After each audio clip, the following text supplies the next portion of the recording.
जय हिंद दोस्तों। आप सभी का स्वागत है आपके अपने यूट्यूब चैनल सिकंदर क्लासेस पर।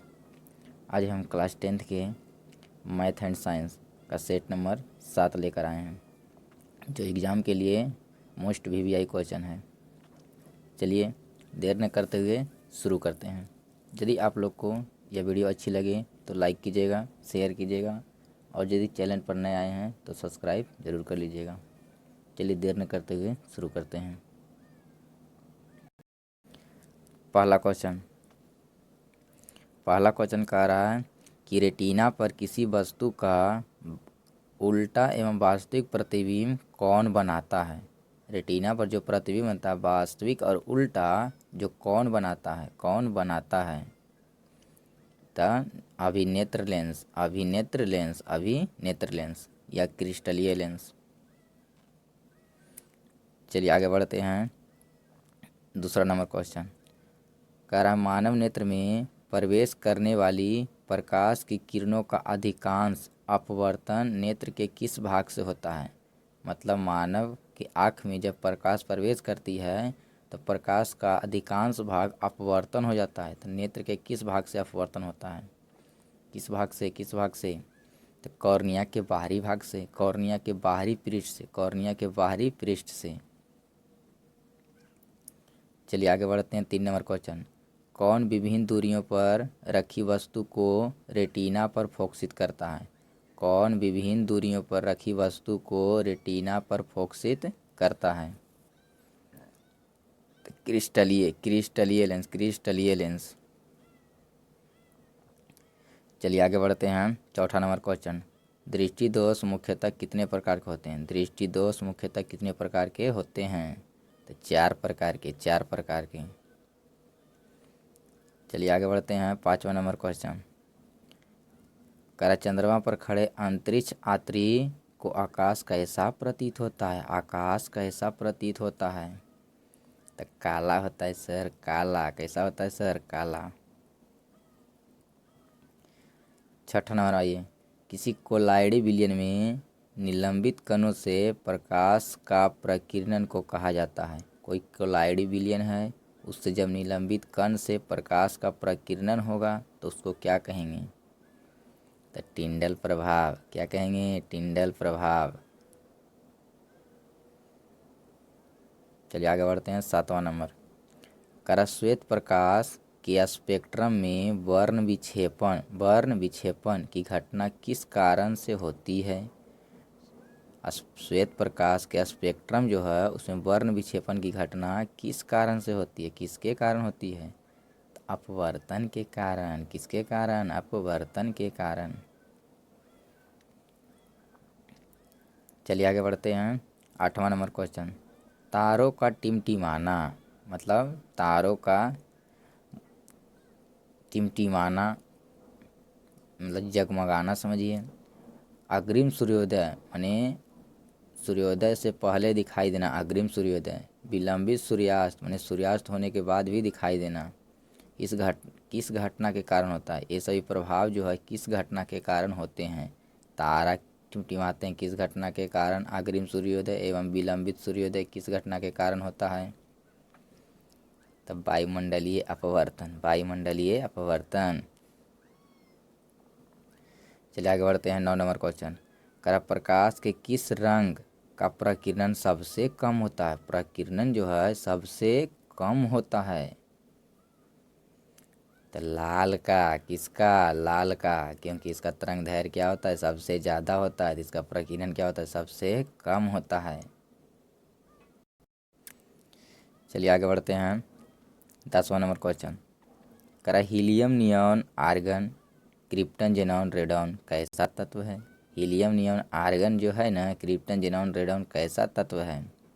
तो अक्रिय तत्व है। कैसा तत्व, अक्रिय। इसी को कहते हैं निष्क्रिय या उत्कृष्ट। निष्क्रिय गैस या उत्कृष्ट गैस। इसे आवर्त सारणी के कहेगा तो कैवां वर्ग में, 17वां वर्ग में। कै वर्ग में, 18 वर्ग में। कै वर्ग में, 18 वर्ग में। आवर्त सारणी के वर्ग संख्या कै में, 18 में रखा गया। इसी को कहते हैं शून्य वर्ग। इसी को क्या कहते हैं, शून्य वर्ग। चलिए आगे बढ़ते हैं 11 नंबर क्वेश्चन। करा सल्फाइड एस्क का सांद्रण किया जाता है। सल्फाइड एस्क का जो सांद्रण होता है ना, वो किस विधि से किया जाता है?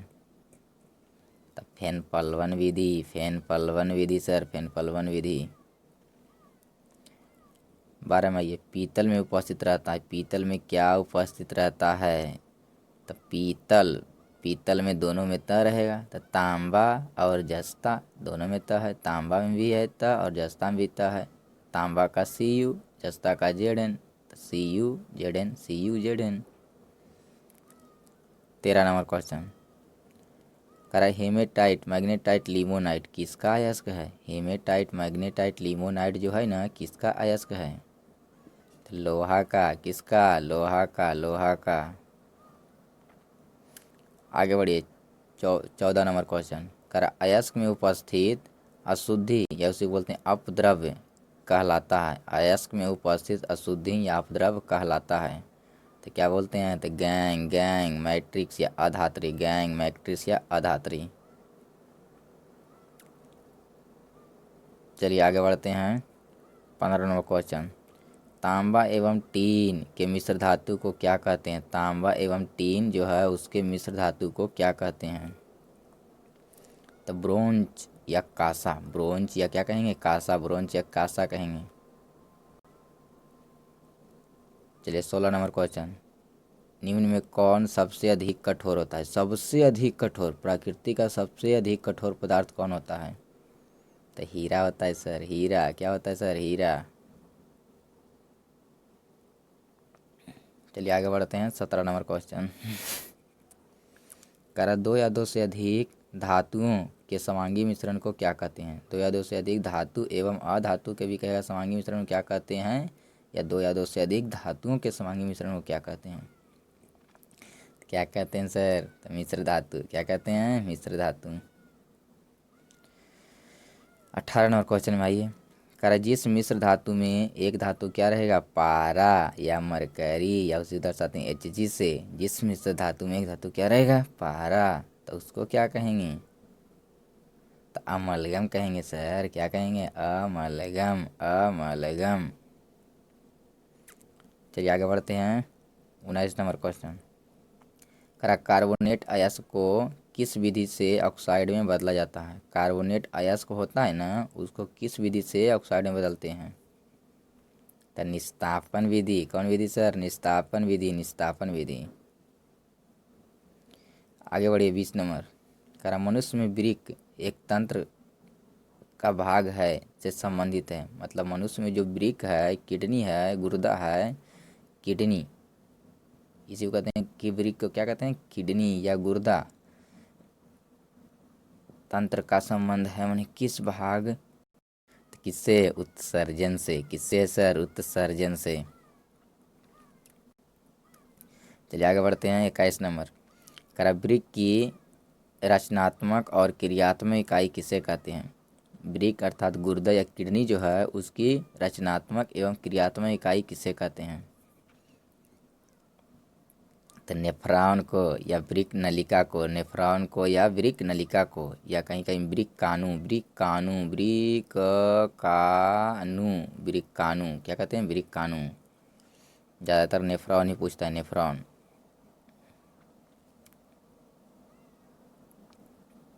चलिए आगे बढ़ते हैं 22 नंबर क्वेश्चन। प्रोटीन तथा अमीनो अम्ल के विखंडन के फलस्वरूप क्या बनता है? प्रोटीन और अमीनो अम्ल जब टूटता है तो क्या क्या बनता है? तो अमोनिया भी बनता है, यूरिया भी बनता है और यूरिक अम्ल भी बनता है। तो इनमें से सभी बनता है, इनमें से सभी बनता है। चलिए आगे बढ़ते हैं 23 नंबर क्वेश्चन। मूत्र का पीला रंग किसकी उपस्थिति के कारण होता है? मूत्र का जो रंग पीला होता है वह किसकी उपस्थिति के कारण होता है? तो यूरोक्रोम के कारण। किसके कारण? यूरोक्रोम के कारण। चलिए आगे बढ़ते हैं 24 नंबर क्वेश्चन। मानव में वृक्क की संख्या है। मानव में वृक्क या किडनी की संख्या कितनी है? तो दो। कितना है? दो। जोड़ा पूछता था, कितना जोड़ा? एक जोड़ा। कई जोड़ा? एक जोड़ा। एक जोड़ा में कितने होते हैं? तो दो होते हैं। तो दो कहेगा या एक जोड़ा। चलिए आगे बढ़ते हैं 25 नंबर। करा निम्नलिखित में कौन पादप हार्मोन है, कौन सा जो है पादप हार्मोन है, पादप हार्मोन है। तो साइटोकाइनिन है सर, कौन है, साइटोकाइनिन। पादप हार्मोन कौन कौन, तो ऑक्जिन, जिबरेलिन, साइटोकाइनिन, एथिलीन और एब्सिसिक एसिड। तो पादप हार्मोन मुख्य रूप से 5, auxin, gibberellin, cytokinin, abscisic acid, ethylene. Ethylene. चलिए आगे बढ़ते हैं। 26 नंबर क्वेश्चन, दो तंत्रिका कोशिकाओं के मध्य खाली स्थान को क्या कहते हैं, दो तंत्रिका कोशिका के मध्य खाली स्थान को क्या कहते हैं, तो सिनैप्स कहते हैं या अंतर्ग्रथन कहते हैं, अंतर्ग्रथन, अंतर्ग्रथन या सिनैप्स। चलिए आगे बढ़ते हैं। 27 नंबर क्वेश्चन, कह रहा मस्तिष्क उत्तरदायी है, मस्तिष्क जो है ना सर वो क्या किसके लिए उत्तरदायी है, तो सोचने के लिए, हृदय स्पंदन के लिए, शरीर का संतुलन बनाए रखने के लिए, इनमें से सभी मतलब उपयुक्त सभी। तो क्या होगा सर, तो इनमें से सभी। चलिए आगे बढ़ते हैं। 28 नंबर क्वेश्चन, हाइड्रा में नहीं पाया जाता, हाइड्रा में नहीं पाया जाता है, क्या नहीं पाया जाता है, तो मस्तिष्क नहीं पाया जाता है सर, मस्तिष्क, मस्तिष्क। चलिए आगे बढ़ते हैं।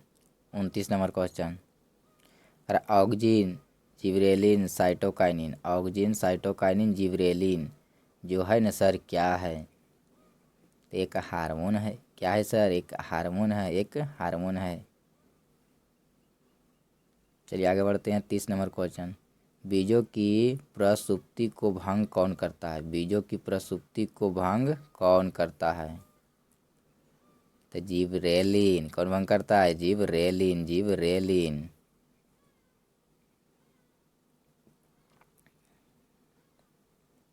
चलिए आगे बढ़ते हैं। 31 नंबर क्वेश्चन, कह किसी बिंदु की वाई अक्ष से लंबवत दूरी क्या कहलाता है, तो जब वाई अक्ष से पूछेगा ना सर कि वाई अक्ष से दूरी बताइए, वाई अक्ष से लंबवत दूरी, तो हो जाएगा क्या, एक्स नियामक या एक्स निर्देशांक या एक उसी को कहते हैं भुज, क्या कहेंगे, भुज। जब वाई अक्ष से पूछेगा लंबवत दूरी या दूरी तो कह देंगे एक्स नियामक, क्या कहेंगे, एक्स नियामक, या इसी को कहते हैं भुज, एक्स नियामक को क्या बोलते हैं, भुज। चलिए आगे बढ़ते हैं। 32 नंबर क्वेश्चन, करा किसी बिंदु -8, 6, -8, मतलब एक्स नियामक माइनस में है और वाई नियामक प्लस में है, तो आप खोजिए। थोड़ा सा समझाने का प्रयास करते हैं। इधर क्वाड्रेंट, यहाँ से 0, इधर आइएगा था माइनस, इधर आइएगा था प्लस, ऊपर जाइएगा था प्लस, नीचे आइएगा था माइनस।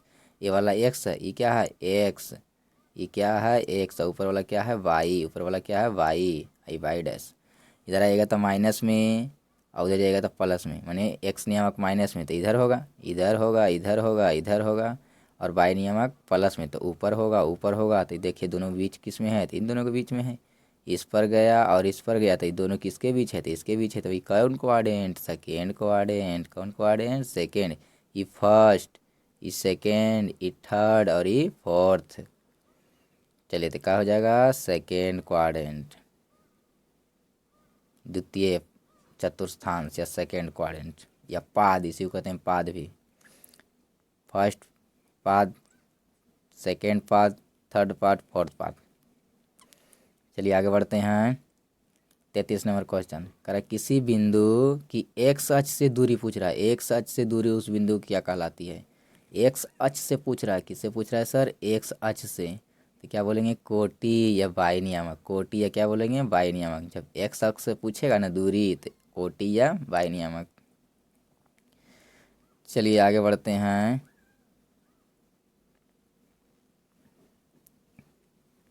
34 नंबर क्वेश्चन, करा मूल बिंदु का नियामक या निर्देशांक होता है, मूल बिंदु, मूल बिंदु, मूल बिंदु तो कितना होता है, तो मूल बिंदु में एक्स भी 0 और वाई भी 0, मूल बिंदु में एक्स भी 0 और वाई भी 0, मतलब 0,0। चलिए आगे बढ़ते हैं। 35 नंबर, करा किसी बिंदु, कोई बिंदु P है, उसका नियम कितना है, एक्स वाई की मूल बिंदु, मूल बिंदु कितना 0,0 से दूरी निम्न में से क्या होगा, से दूरी निम्न में से क्या होगा, तो कितना हो जाएगा, तो root under X square plus क्या होगा Y square, root under X square plus Y square. चलिए आगे बढ़ते हैं 36 नंबर क्वेश्चन। एक अक्ष पर स्थित किसी बिंदु का बाई नियामक होता है, किसी बिंदु का बाई नियामक होता है। एक अक्ष पर है ना सर, एक अक्ष पर स्थित बाई बिंदु, बोलिए एक अक्ष पर रहेगा तो बाई नियामक क्या होगा, तो बाई नियामक क्या होगा, शून्य होगा। क्या होगा सर, शून्य होगा।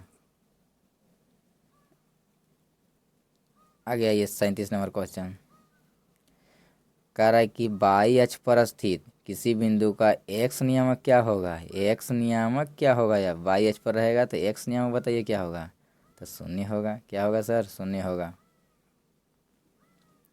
चलिए आगे बढ़ते हैं 38 नंबर क्वेश्चन। एक्स नियामक को क्या कहते हैं, एक्स निर्देशांक को क्या कहते हैं, तो भुज। एक्स नियामक को क्या बोलेंगे, भुज। अगर एक आता बाई नियामक को तो क्या बोलते हैं, कोटि। बाई नियामक को क्या बोलते हैं, कोटि। चलिए आगे बढ़ते हैं 29 नंबर क्वेश्चन। कह रहा है, सॉरी 39 नंबर क्वेश्चन कि एक्स अक्ष पर स्थित किसी बिंदु का नियामक निर्देशांक होता है।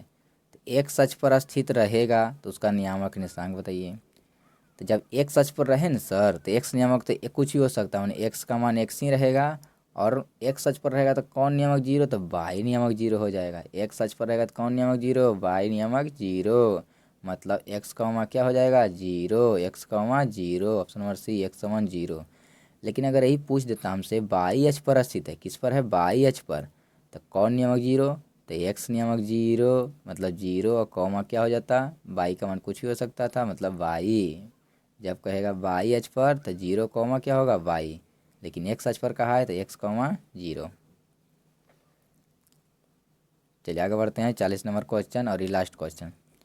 किसने सबसे पहले ज्यामिति और बीजगणित के बीच संबंध स्थापित किया, किसने सबसे पहले ज्यामिति और बीजगणित के बीच संबंध स्थापित किया, तो रेने द कार्ते ने किए थे, रेने द कार्ते ने किए थे।